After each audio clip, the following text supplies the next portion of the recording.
I mentioned earlier on this DVD that the greatest players in the world today all have fantastic endgame technique.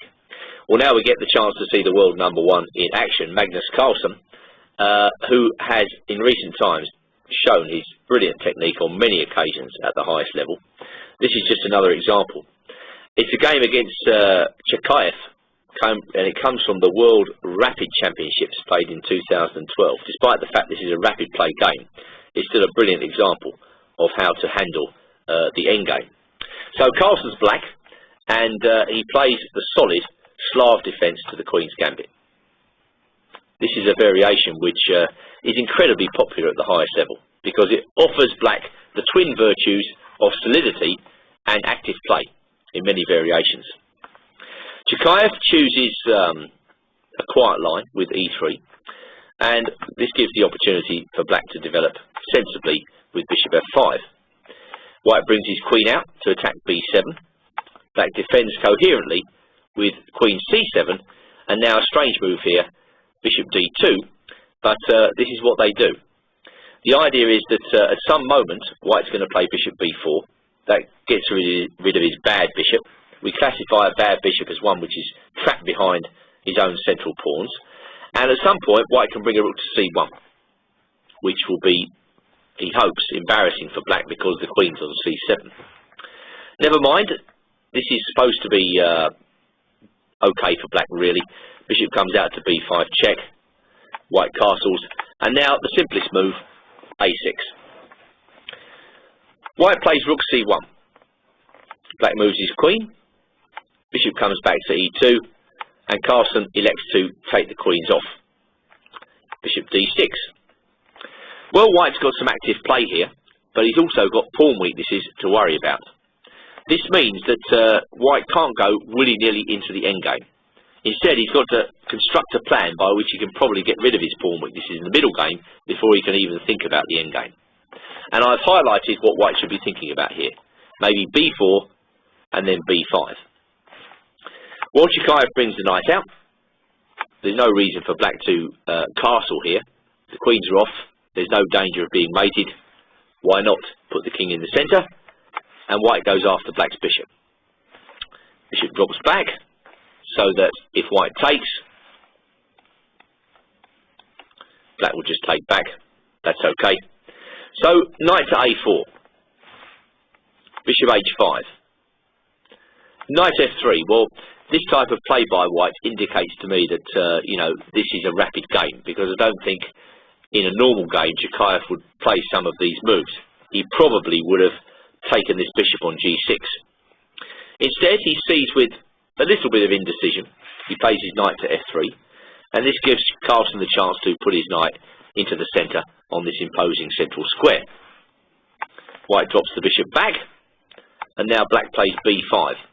And this move reminds White it's not going to be so easy now to dissolve those double pawns. Knight c3, b4, and now knight to b1. Well, it's one of those positions, clearly you don't want your knight on the edge of the board, but maybe that was the way. And then if a5 by black, bishop d3, rook hc8, well, who knows, maybe we can take on e4 in this position and try knight d2, bringing the knight to c4. It would have been harder for black here to prove any advantage than in the game, as after knight b1, Chikaev's feeling a little bit cramped after the move a5. He moves his bishop in, black contests the c-file, and White doesn't want black taking on c1, so, well, unless he can recapture with a rook, so he plays knight bd2. So in general, Carlsen's game plan is pretty simple. He's angling for a better endgame, so he's quite happy to take the pieces off, and then play rook b8. Bishop f1 was answered by bishop g6, and f3 by e5. So black has established a small edge in this position. The problem for White is that if he takes on e5, his b2 pawn is going to be very weak. So Chikaev decided to play bishop to g3. Alright, he takes d4. As stated, exchanges, are right up black's street in this position. He's quite happy to exchange. And now knight f8. A very good plan. Black's planning to bring his knight to e6, attacking the pawn on d4. King f2 was answered by knight e6, and king e3 by the counter-intuitive move here, f5. But so strong is the threat of f4 in this position that another pair of pieces is taken off the board. What I learned really from this game is that in a basically static position, there's not a lot going on here, the great players work with small plans. They don't try and look beyond a few moves ahead. Basically, Black's overall game plan is to exchange and try and get to a winning endgame. Well, he seems to be well on the way to doing that, but instead he's confronting White with small tactics along the way. So White has got to now worry about the threat of f4, because f4 would enhance Black's position. So White decides to stop it, but of course that's at the cost of allowing Black's bishop into the game via h5. So White played bishop d3, Black protected his pawn, and now knight f1 was played. g5, again a tactical move, an excellent move. When White takes, Black's going f4 check, and he gets to take on g5, right on time. This configuration of pieces on the king side is a little bit awkward for White. And note the rook on c1, blasting down the open file, but actually which of the squares on that file is meaningful. Knight to d2 was answered by knight to e6, and bishop takes h7 by knight takes d4. Just going back, rook a1 was another possibility, rook a8, and now take on h7, but we now going to see the type of thing which is giving White problems in this position. White's still worse because Black's pawn, well, he's not an extra pawn exactly, but White's got double pawns, and Black's got a passed pawn on d5. So this position is problematic for White, who cannot get active. So bishop takes h7, knight takes d4, bishop d3. White preferred to leave his rook in an active location. He comes after Black's pawn. Black moves back. Bishop b5 again sets up the threat of bishop takes knight followed by rook takes pawn.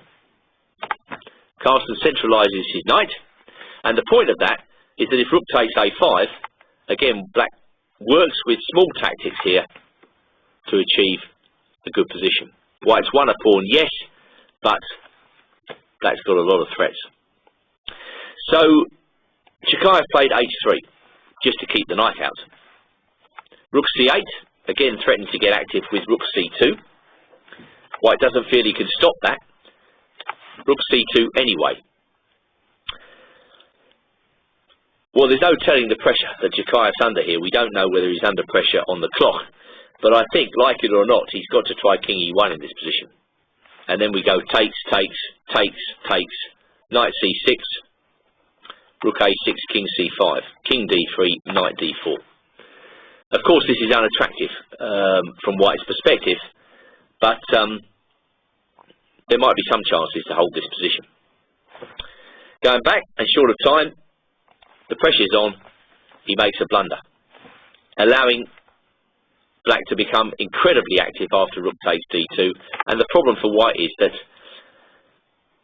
all the Black pieces are good, his bishop on h5 isn't doing anything, and Black is getting ready to escort this pawn all the way down.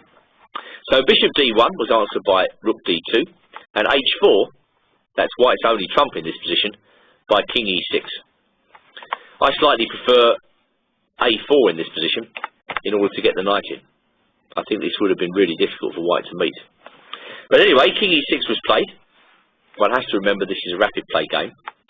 h5, king f6, bishop e2, d4. This is the move White couldn't stop. King e2, rook b2. White's still got problems here. The pawn's coming down. And now bishop d1. It's going passive. Perhaps he should have tried bishop f3. One can see why he doesn't do it. He doesn't want d2 to happen, but then something like this might have given White drawing chances. As it is in the game, and as I say, we can't underestimate the pressure the guy is under, White collapses. He's let the Black rook into the other side, and now black's got 2 passed pawns. So actually it's a question of mopping up in this position, and Carlsen does it excellently by playing f2. What Carlsen's demonstrated at the highest level in chess recently is that basically he's a fusion of many strong players. He's got the relentlessness of Fischer. He just goes on and on and on, basically, until every winning chance is exhausted. And he's got the endgame technique of all the greatest players, you know, that when he gets to a winning position, he wins it.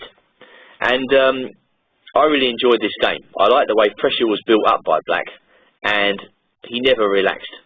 Chikaev had several opportunities to make a draw, but because of the pressure on him, he couldn't quite make it.